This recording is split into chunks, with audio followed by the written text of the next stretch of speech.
Welcome, everyone, to the LastPass Fireside Chats on cybersecurity. We're here at the beginning of November 2022, and this is just 1 month after the October Cybersecurity Month, of course.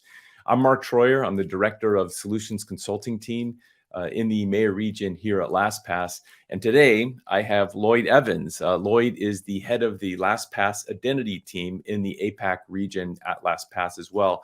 Good afternoon to you, Lloyd. Thank you, Mark. Pleasure to be here. Thanks. Great.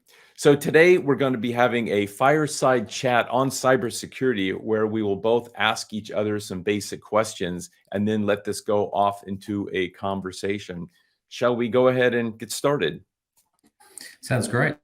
Mark, perhaps you can start, Lloyd, with the first question.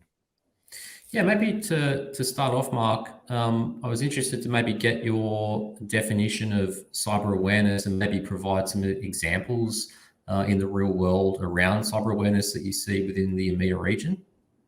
Okay, sure.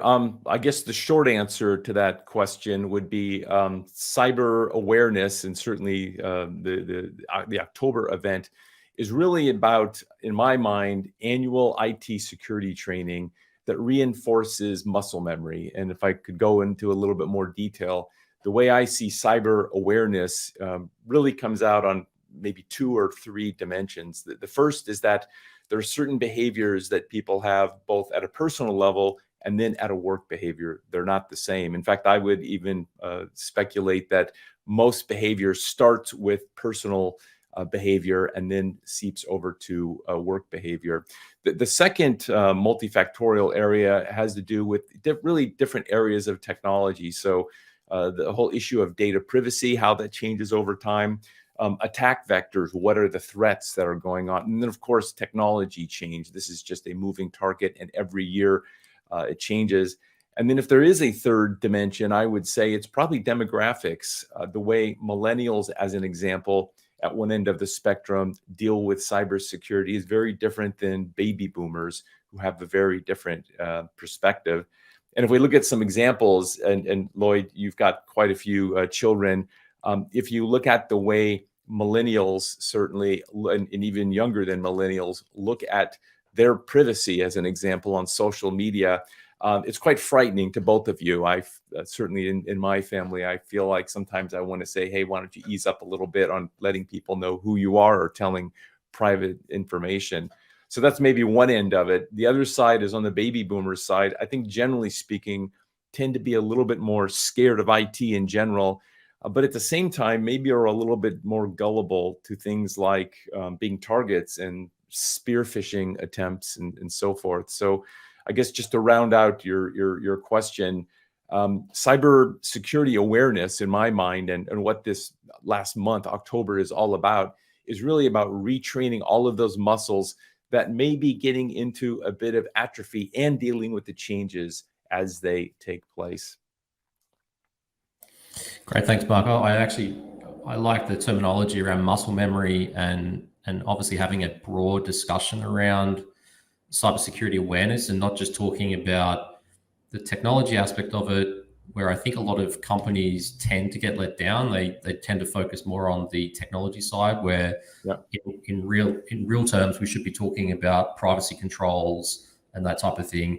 The other point I'd make is that I think you're right around the demographic aspect of it as well, that certain people learn that muscle memory in different ways. Millennials obviously learn differently to baby boomers and so forth. So I think it's really important to think about when you're providing this to a business, how do you then manage that across your whole workforce, not just individual pockets within IT or otherwise. But thanks, Mark. Great. Well, so I guess that would lead me on to a question back over to you, Lloyd, is, how do you see the primary business benefits of cyber awareness? How can companies take advantage of the last month of October in the way they run their business? Yeah, I think it's we've spent a lot of time with businesses over the last sort of month in October, running a lot of awareness sessions around good password management behavior and password generally. But I actually prefer the term influence as opposed to awareness. And the main reason for that is really to think about, as we're going through the year, don't just concentrate all our efforts within the 1 month of October, really think about different nudge tactics to provide to your staff to educate the business. From a benefits perspective, if you think about the way that data protection is becoming more prevalent, both obviously in the EMEA region, it's obviously impacting us here in APAC. It's critical for businesses to maintain data protection, data privacy, and the control of customer data is sort of paramount to that. So the awareness aspect of this is really to bring to the forefront to the individual staff that are working for that company the fact that if they do have a weak password or they don't use MFA as an example on an application, it's actually putting the company but also their customer data at a significant risk.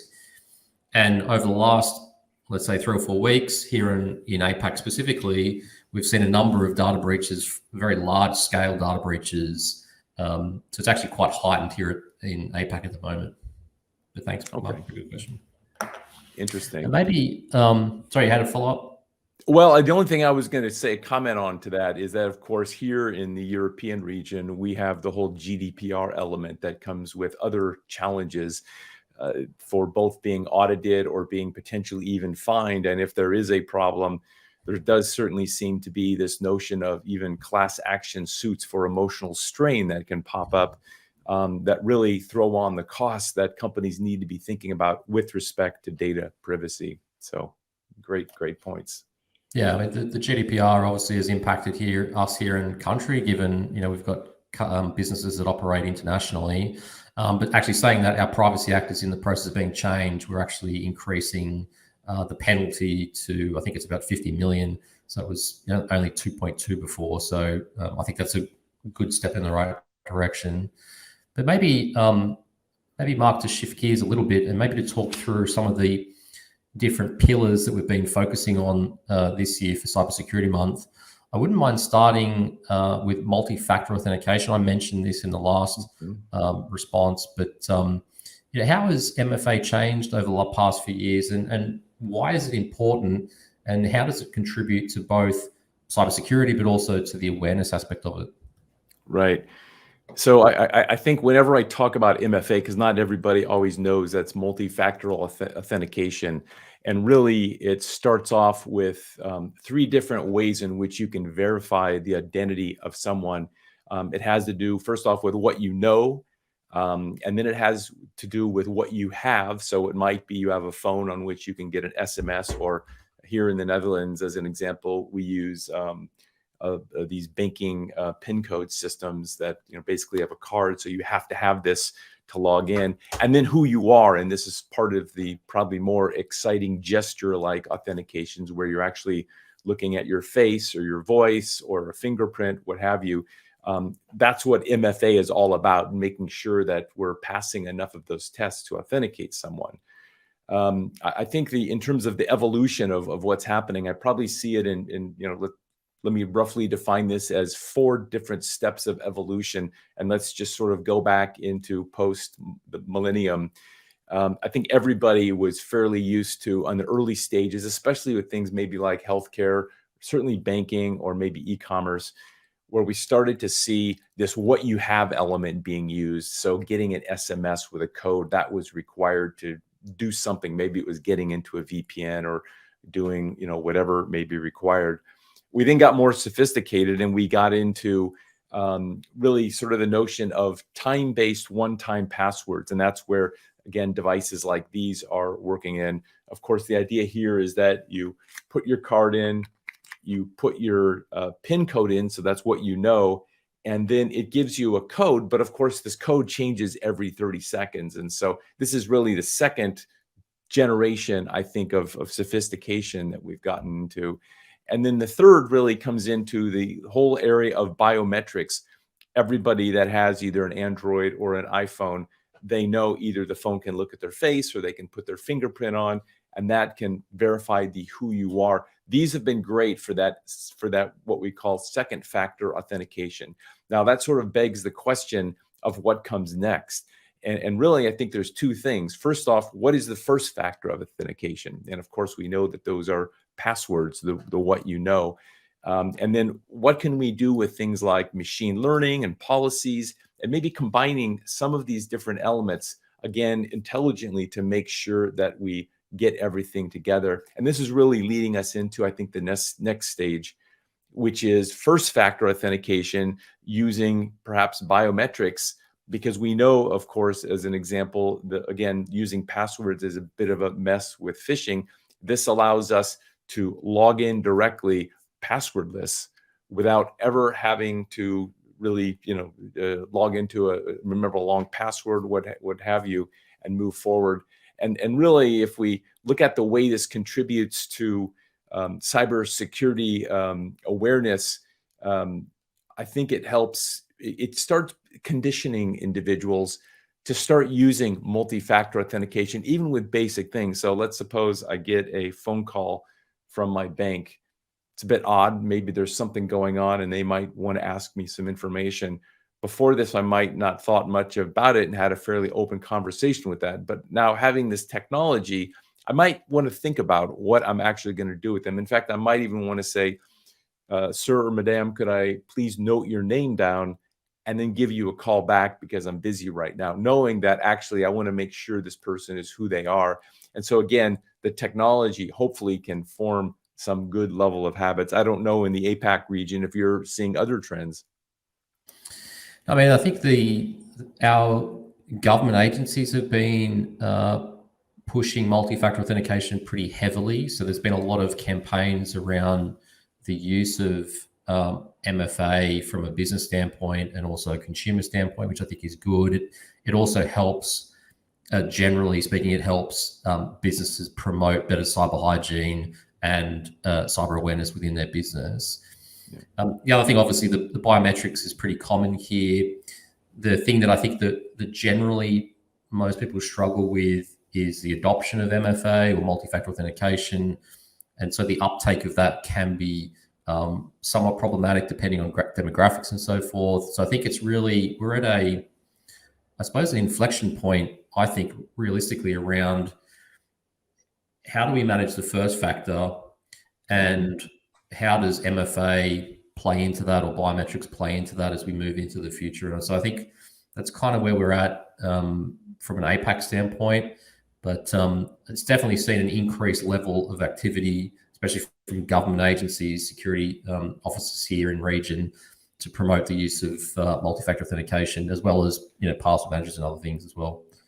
Yeah, I sort of get the feeling, and maybe you have the same, is that certainly within business environments for internal IT, the notion of having some form of second factor authentication or multi-factor authentication is a pretty hard requirement. And, a lot of that comes, I think, as people start looking at getting cybersecurity insurance policies.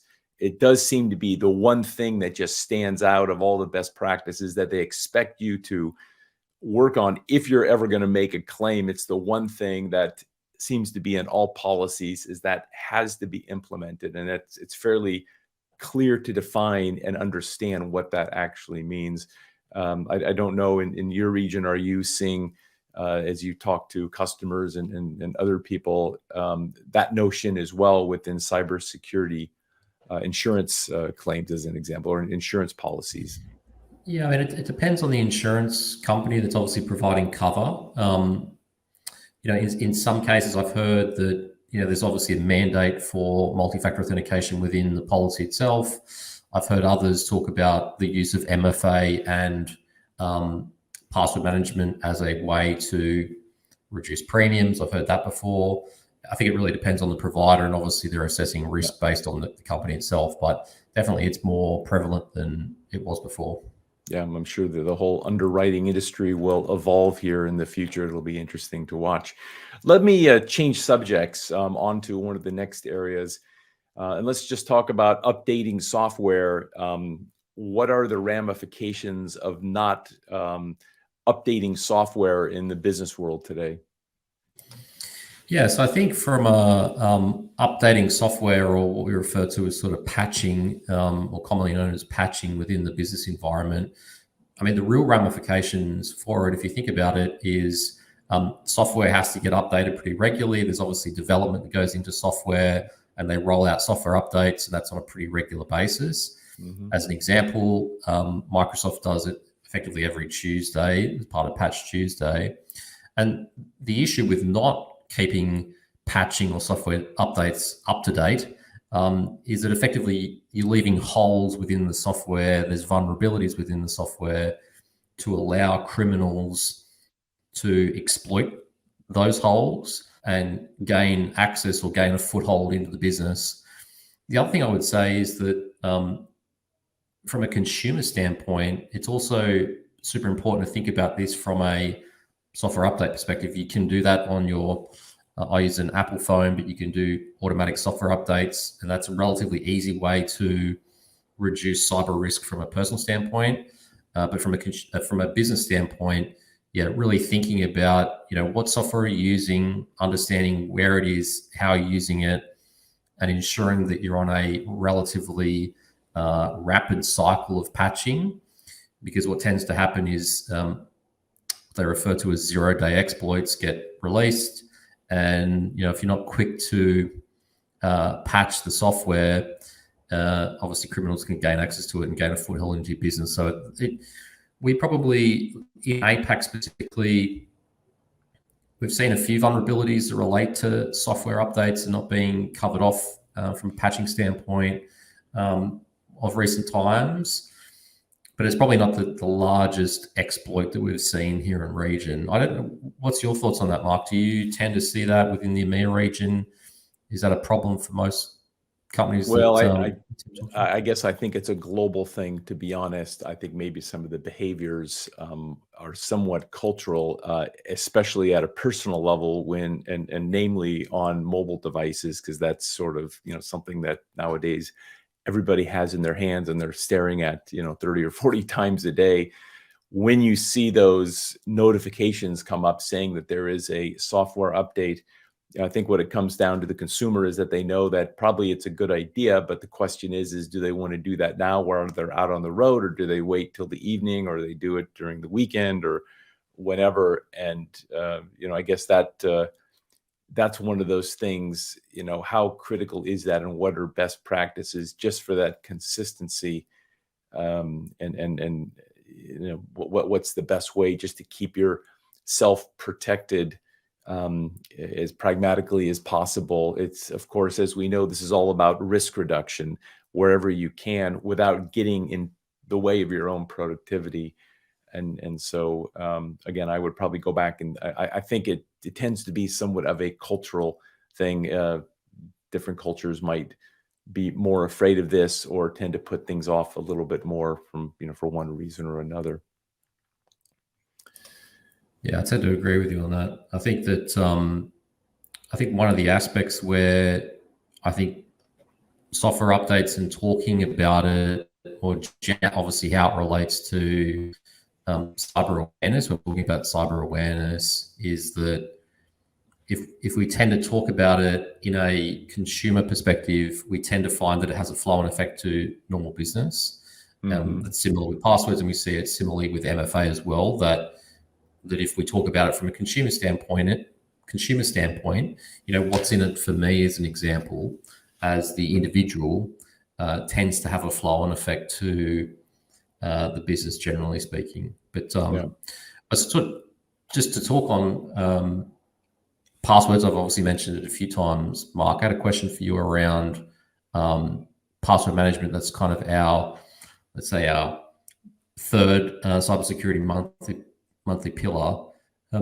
Using strong, secure, and unique passwords is not a new concept. I mean, it's been talked about for, passwords been around for since the 1960s. What do you think leaders can do to encourage better password habits amongst their employees?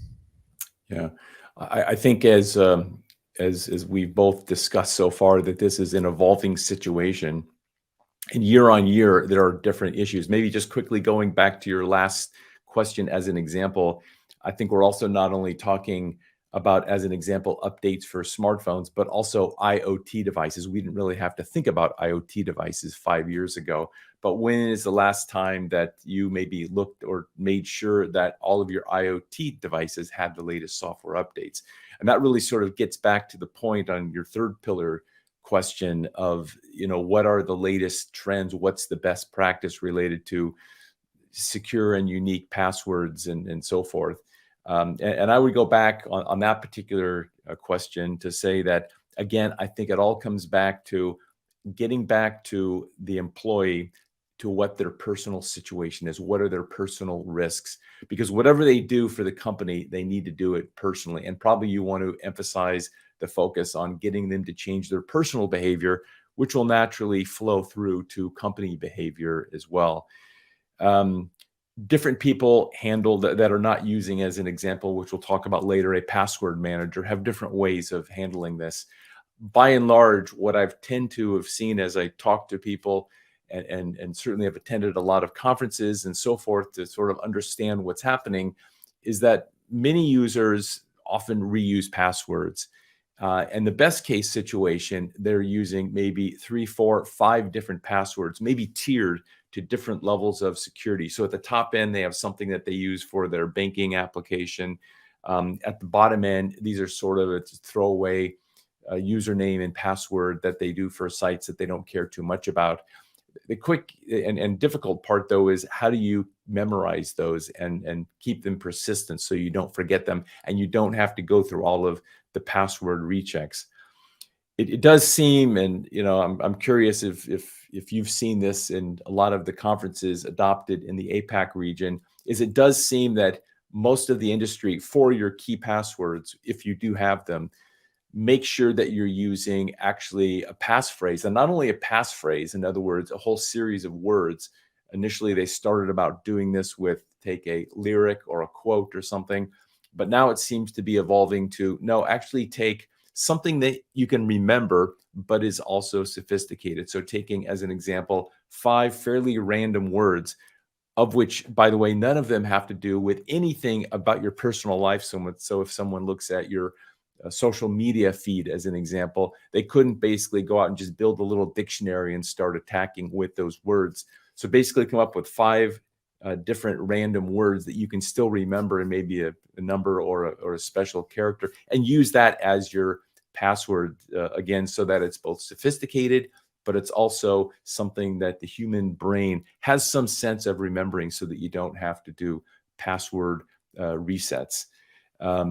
Then the other side, of course, is that things that employers can do is what I would suggest, probably subsidize the use of a premium password manager for their employees, not necessarily for company use, but for personal use, because all of that behavior will flow back into how people are doing things within their organization, so that you avoid, people using the same single sign-on password that they're using as they're using for, maybe something for Facebook or what have you. I mean, there's a couple of interesting sort of points you raised there, Mark. And I think, over the time, especially within the APAC region, I've been with LastPass for 5 years, but even prior to that, I was with another security company. The advice and the guidance around either password rotation or password strength or passphrases, I tend to find that it does confuse some people, obviously. Like a lot of people come to us to ask the question, like, what sort of best practices? I tend to default to the NIST standard, which is sort of long, complex passwords, don't rotate them. And within our region specifically, there is a lot of government advice from the ACSC, which is a government body here, and CERT New Zealand, which is a New Zealand government body, around providing strong ways to manage passwords. And I'm sure we'll probably get into this, but from your perspective, what tools or sort of processes do you think that enable better password management? I mean, we've probably touched on it a few times, but from your perspective, Mark, what do you think are the best tools to do that? Well, no surprise, given that this session is supported by LastPass and sponsored by LastPass, is that the use of a password manager, coupled with some common sense, probably related to IT security awareness, those are probably the easiest 2 things that one can put in place to make that work. And for businesses, I think this should be done together. And ideally, you find an environment where one's view of your personal passwords and your business passwords are together. People are working at home. They're doing lots of things. 1 minute they're having a conference call. They're looking up something on email or looking maybe at some application that has single sign-on. And then the next moment they're purchasing something online or dealing with something with healthcare or what have you. These are coming together. And if you forgot your password, you sort of want to be able to deal with that in your same environment together. And so having an environment that handles that makes a lot of sense. And again, I just keep on going back to the motivation for the end user is really get them at a personal level, get them using the right tools, because you'll see that basically pass through to all of their behavior within the organization. I don't know, do you see it differently in the APAC region? No, I mean, I think we tend to talk a lot about, I suppose, self-interest, right? That you know, from a corporate standpoint, what you're trying to do is to promote good cyber hygiene for the employee at home. We know that during, obviously, the pandemic, there's been a blurred line between corporate and private security individually. Yeah. And so I think if you're able to talk to your staff around, you know, why they should have better password hygiene, not reuse the same password they do for Facebook to their corporate SSO, and what the ramifications are for that, I think that's a good place to start. The other thing we've seen here in region is just the government in particular has really taken a hard line on providing some really strong government advice around what to do around managing passwords or whatever it might be. And so I think that broader awareness from a government standpoint has helped us quite a lot within the region, but it obviously comes back to the corporation itself to manage the risk for themselves. But yeah, pretty similar, I would say, Mark. Okay, interesting. So let me ask you a question now related to the whole notion about phishing and the reporting of it and how to deal with it. Can you talk to us and tell us a little bit about the process of identifying a phishing attack and what are the really next steps or best practices that an organization should be following? Yeah, so I think within region, just to kind of give a bit of, I suppose, history around what's happened here, over the last sort of like 4 years, the government produces a report. It's called the Notifiable Data Breach Report. It basically illustrates the types of data breaches that have happened in region. And about 30% have related to phishing, so credential loss specifically. For the most part, phishing tends to happen in a couple of ways. You know, I send you a dodgy email, basically, Mark. Maybe the URL's a little bit out. Either I'm trying to get you to click on an attachment, or I'm trying to get you to enter credentials, passwords, that type of thing into a fake website, basically. And so some companies will do obviously phishing simulation. We've seen obviously a big push towards this as part of Cyber Awareness Month in October. There's been a lot of discussion around it. We've held a number of talks around phishing related aspects to managing credentials and obviously not entering them into phishing sites and that type of thing. I think it's really important to educate staff as a first point, really how to identify, if you think something doesn't look right, if the logo doesn't look right on the website, on the email that you've received, if the URL is a little bit different, if it just doesn't line up with your normal business practices, then you should be able to report it. Now, for the company we work for, it's a pretty easy way to do that, and we can report it through to our phishing department. But there is also other ways to do it from a consumer standpoint. Here in region, one of the larger banks has an ability to provide phishing emails directly to them, and they investigate them. So I think from a consumer standpoint, it's good just to understand what might be coming into your inbox, and is it legitimate, is it not, and really just sanity check, right? If it doesn't look right, ask somebody to just review it. So I think that's from our perspective, that's kind of where where we see it.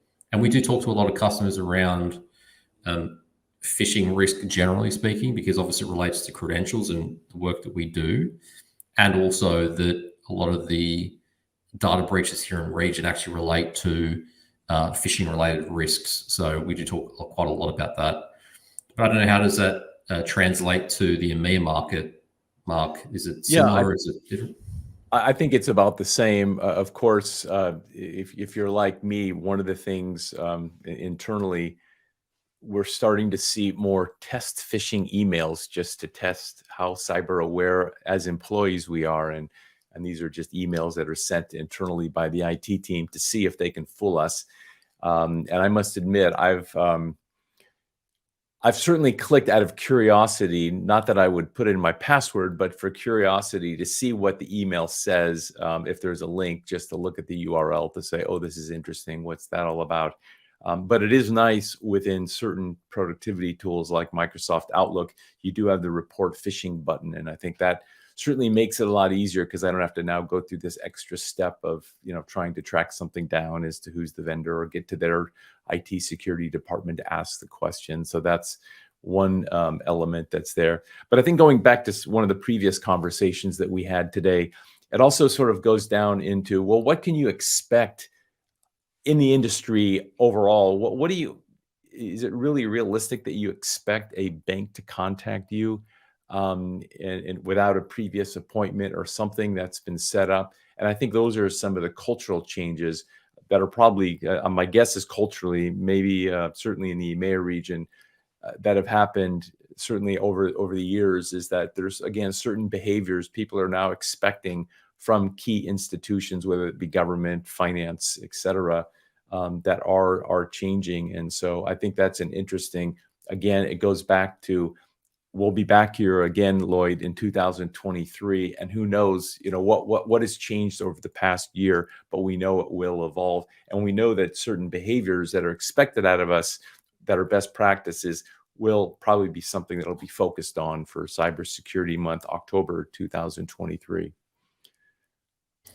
Yeah, I tend to agree with you on that, Mark. I think that there are a lot of common themes that tend to crop up as part of Awareness Month each year, and passwords are one of them, obviously, but phishing is a pretty common one as well.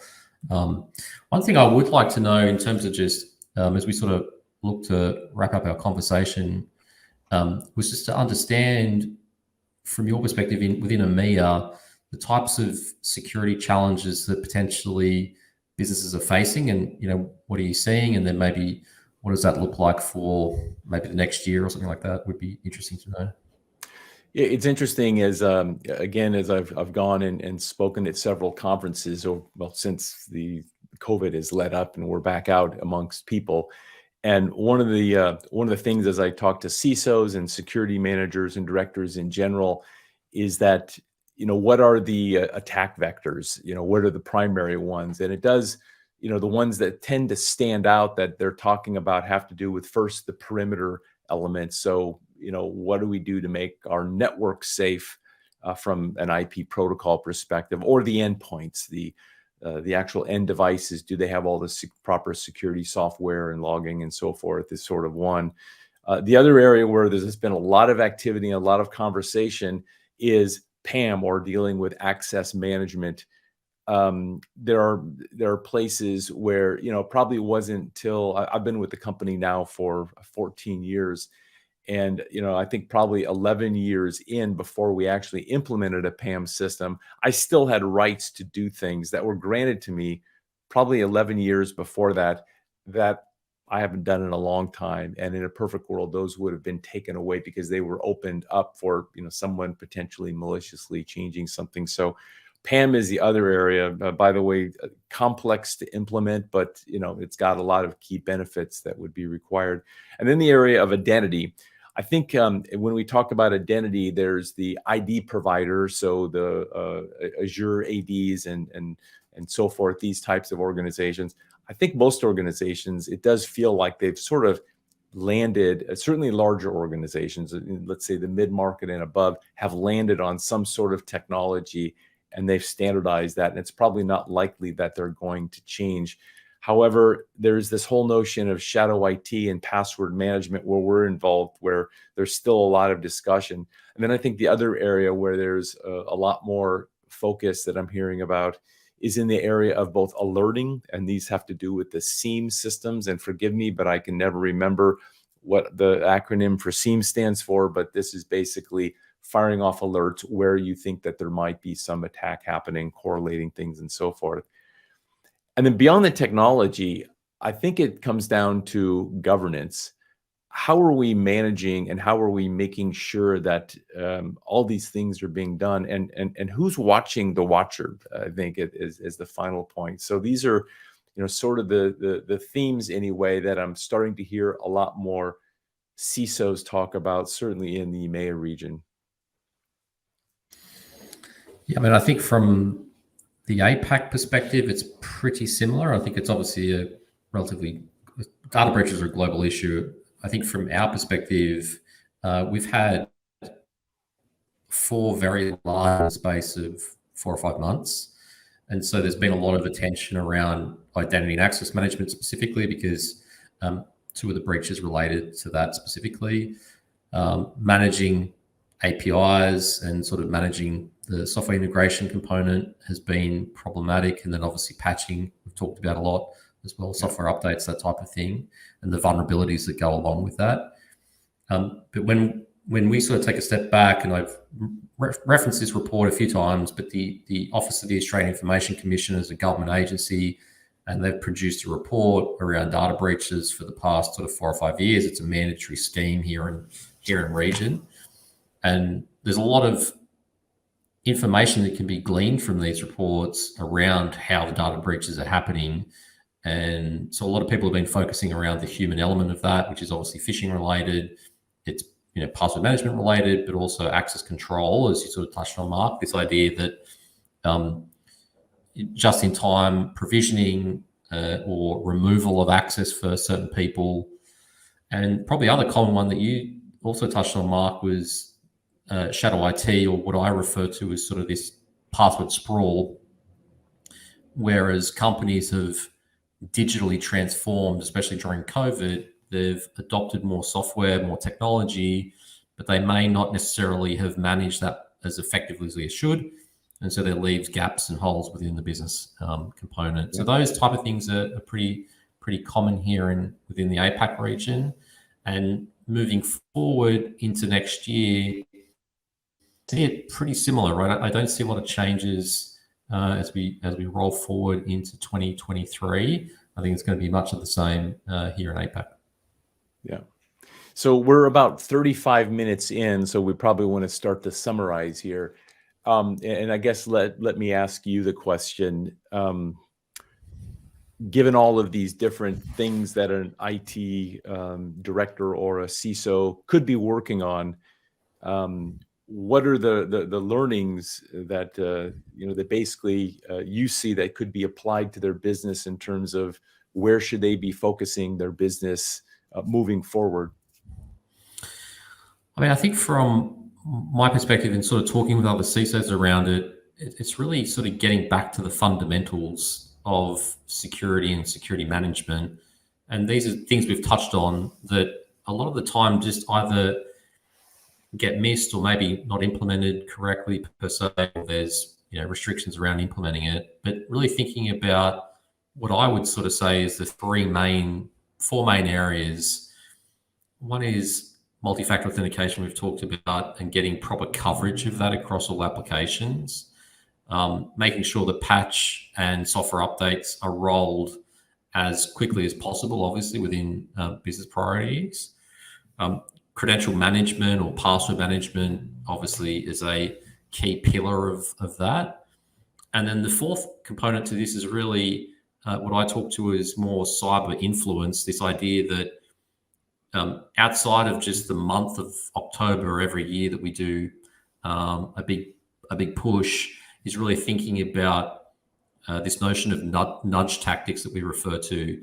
What are the steps that you can take throughout the year to educate the staff around cyber practices, not just necessarily for the workplace, but how does it translate to the home environment and specifically for their families, because that's what they care about. And so, in summary, those are things that we tend to focus on here in the APAC region, and I expect it to continue into next year as well. But thanks, Mark. No, interesting. I would see something very similar, certainly in the EMEA region. And the way I would, again, I talked about, some of the key areas, the multiple attack vectors, perimeter, PAM, identity, alerting, governance, what have you. The key question is what do you take away from that? And I would probably go back to, one of the commonalities that I hear from many CISOs is that it also, and you discussed this, it comes down to human behavior. And this does tend to be the weakest link overall. And with that, I would probably, go back and say, of all the different things that you can do to secure yourself, probably just a little bit of practical Pareto's law application makes a lot of sense. In other words, taking the 80-20 rule, where can you get 80% of the risk reduction with 20% of the investment? And that's probably, in my mind, in three key areas. The first is IT security awareness and certification. If you're not doing that, that's something that's really critical. Along with that, you can deal with this shadow IT issue with enterprise password management. Again, for all the things that you would be implemented, this is something that's really easy to roll out, and it doesn't take a lot of effort and testing and so forth compared to some of the other things that I've talked about, again, going back to the 80-20 rule. And then the final thing is, again, with governance and compliance, these are all things that will help with that, and using the right tools, making sure that people have the right certification, and then, following any steps with SIEM systems and so forth. These give you all the tools to properly monitor your environment so that you don't have to wait for a breach or some event to happen to know that, maybe we need to improve this, but we actually have a way of saying, where are we on the dial to look and figure out where we're going. At this point, I think we're just about ready to close, and I'd like to. Do you have any final comments, Lloyd, before we finish up? No, I just obviously appreciate the opportunity to speak with you, Mark. We don't get to talk a lot, so it's good to sit down and have a conversation, Indeed. especially during the finalization of Cybersecurity Awareness Month. So thanks for the opportunity. Great to talk. Yeah, no, that's great. And I'd like to thank everybody for joining us today. Again, before we close out, we do intend to make these a regular thing. We might have Lloyd and myself, or you might see other guests, and we look forward to seeing you in the next episode. That marks the end of this first LastPass Fireside Chat. Thank you for joining us today.